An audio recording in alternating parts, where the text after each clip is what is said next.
Well, listen, the Old Bailey has heard, of course, some terrible cases in its history, but this has to be one of the most disturbing that anybody really has ever sat through. The absolute depravity of what Joseph McCann embarked on in April and May of this year. The spree of abductions, sexual assaults and rapes of 11 victims over the course of 2 weeks, starting in Watford, moving to London, then heading up to the northwest around Manchester and Cheshire, traumatising his victims, leaving them with a trauma that they will have to live with for the rest of their lives.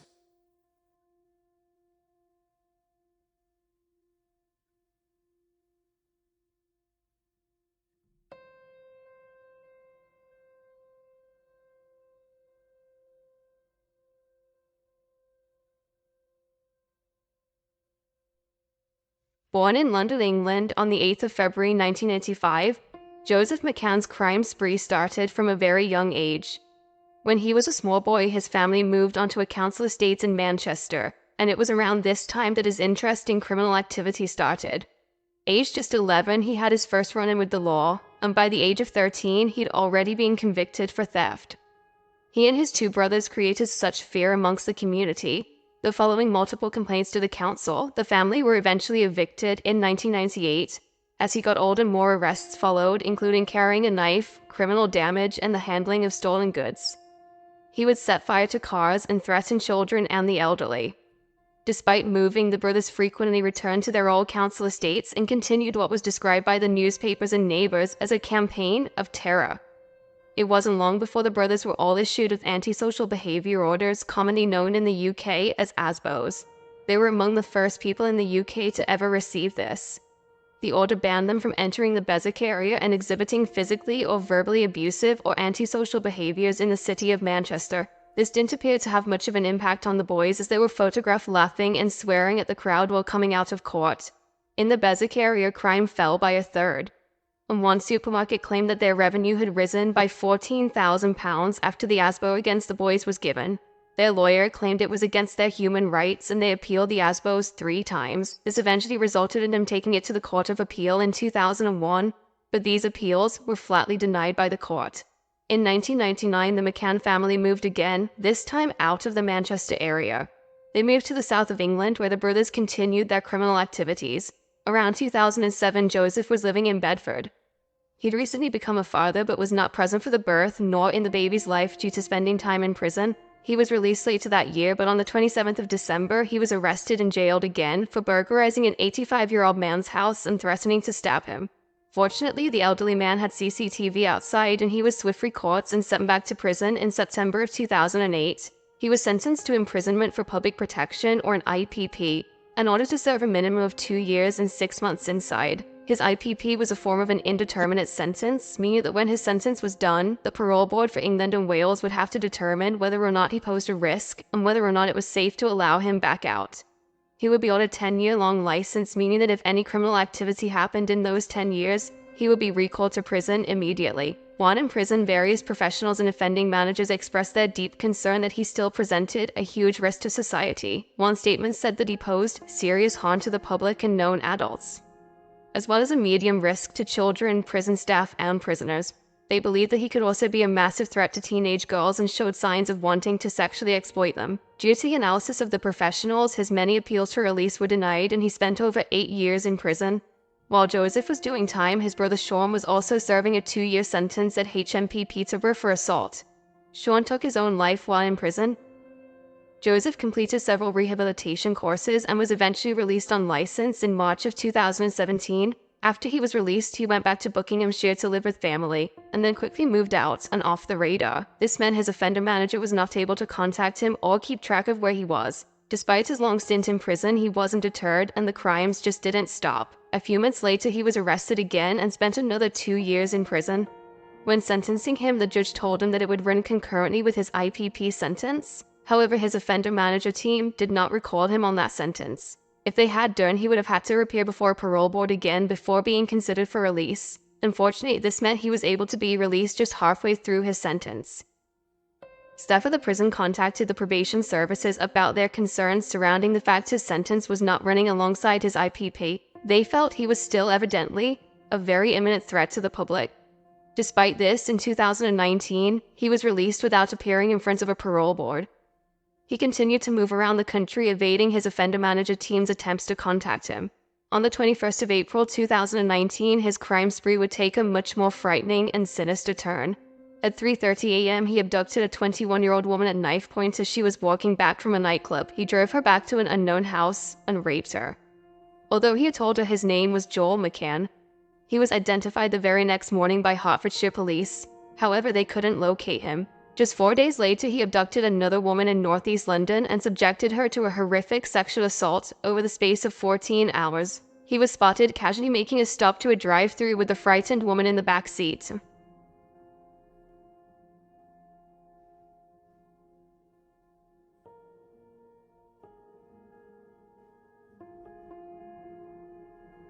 She was also stood in his car when he held another woman at knife points and forced her into the vehicle. While drinking bottles of vodka, he drove to Watford with the women and attempted to book into a hotel.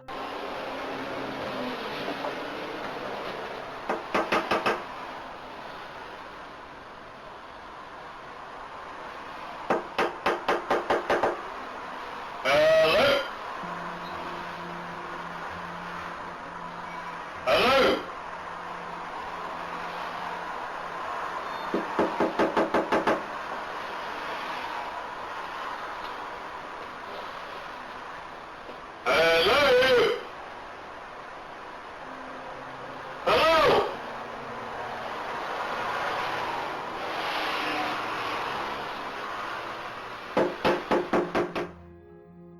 After he was unsuccessful, one of the women smashed the vodka bottle over his head, allowing them both to escape.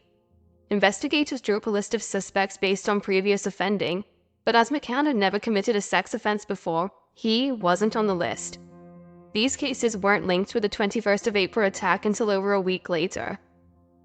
Following this, a nationwide manhunt was on to find Joseph McCann, and a reward of £20,000 was put up for anyone who could help. On the 5th of May, McCann was back in Manchester. He met a woman in a bar and convinced her to let him go back to her house. Once at her house, he tied her up and raped both her 17-year-old daughter and her 11-year-old son. The daughter managed to escape out the window and ran for help, but Joseph was gone by the time the police and neighbors arrived at 8 a.m.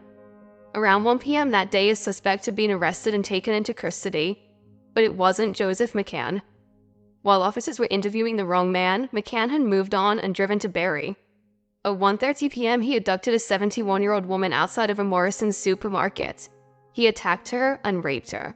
He stole her car, and while the woman was still in it with him, he attacked and kidnapped a 13-year-old girl. She, too, was sexually assaulted. The pair managed to escape at a service station later that afternoon, but Joseph carried on in the victim's car. That same evening at around 6:30 p.m., he was driving in Cheshire when he forced two 14-year-old girls into the car and threatened to kill them. He was seen driving to a petrol station and buying a packet of condoms. The two girls, although not shown, were in the back.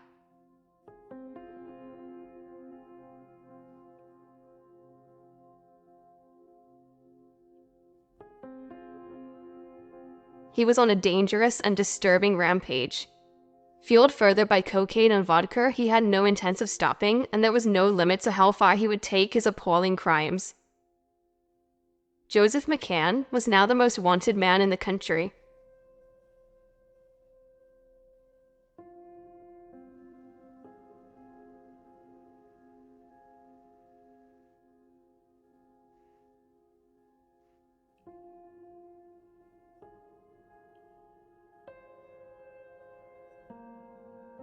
It was in this moment, however, that the police finally caught up with him.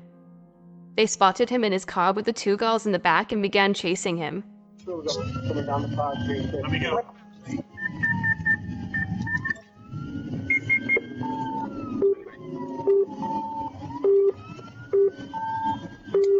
Come to yours. 86, urgent. Hands off, mate, hands off.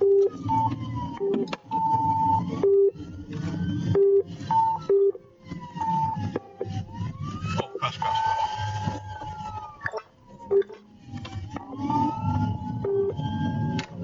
Why can't I get... coming along. Obelisk way! Where is it? Where's he gone? McCann crashed the car into a Mercedes and started fleeing on foot. Fortunately, the two girls weren't injured, just extremely shaken. He somehow managed to escape on foot before stealing a bike and riding away. He then abandoned the bike and booked a taxi at around 8:15 p.m. It was at this point that roadblocks had been set up in the area and the police were closing in on Joseph McCann. Cheshire Constabulary, however, did not issue a warning to say he was in the area until 8:45 p.m. A police officer stopped the taxi and unnumbingly spoke to McCann, who was holding a pint glass, and said he was returning home after a visit to the pub. The officer had a description of McCann and knew he would have a large tattoo on his stomach if it was him. He asked McCann to lift up his shirt, to which McCann shouted obscenities at him and ran out of the taxi.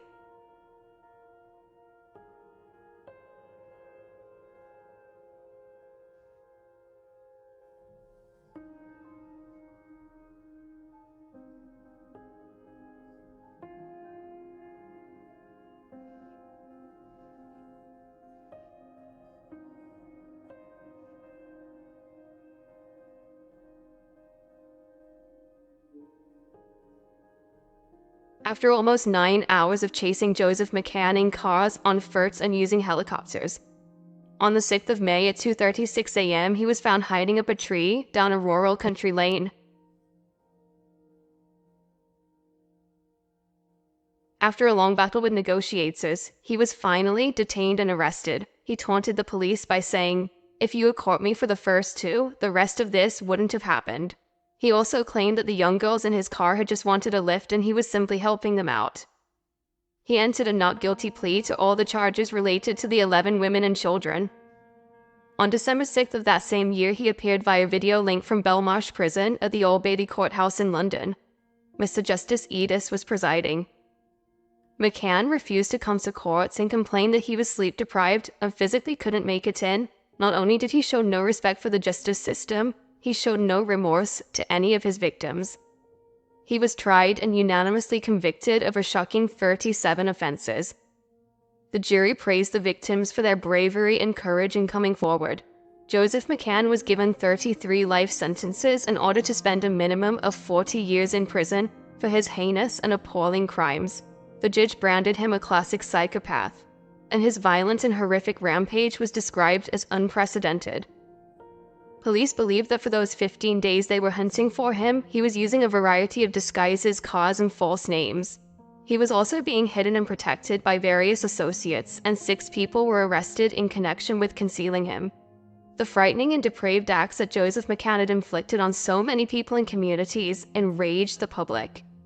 People couldn't fathom how he had been released from prison with his IPP sentence being ignored.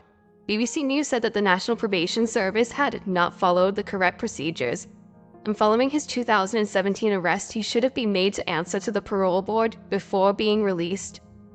This would likely have been denied by the board, meaning he would have remained in prison. The Ministry of Justice conducted an investigation and review into what had gone wrong within the broader criminal justice system in dealing with Joseph McCann. Although not normally done, these findings were released to the public. They concluded that the National Probation Service did not manage McCann effectively or in line with the policies and procedures, which set out the expectations for managing offenders who pose a high risk of harm. It's a very concerning case. This was a dreadful, dreadful set of offences. And in this case, I think there was clearly an individual error.